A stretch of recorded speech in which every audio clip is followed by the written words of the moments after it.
English vocabulary സീരീസിലെ 4ാമത്തെ video ആണിത്. കഴിഞ്ഞ വീഡിയോയിൽ എമ്പതി എന്നുള്ള വേർഡായിരുന്നു ചോദിച്ചിട്ടുണ്ടായിരുന്നത്.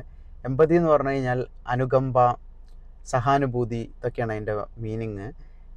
A good leader practises empathy to understand their teams challenges. ഒരു നല്ലൊരു നേതാവ് അവരുടെ അനുയായികളുടെ പ്രയാസങ്ങൾ മനസ്സിലാക്കിക്കൊണ്ട് അവരോട് അനുകമ്പ കാണിക്കും, അല്ലേ? ഇനി നമ്മൾ ഇന്ന് നോക്കാൻ പോകുന്നത് സെറീൻ. സെറീൻ എന്ന് പറഞ്ഞു കഴിഞ്ഞാൽ തെളിഞ്ഞത്, ശാന്തമായത്.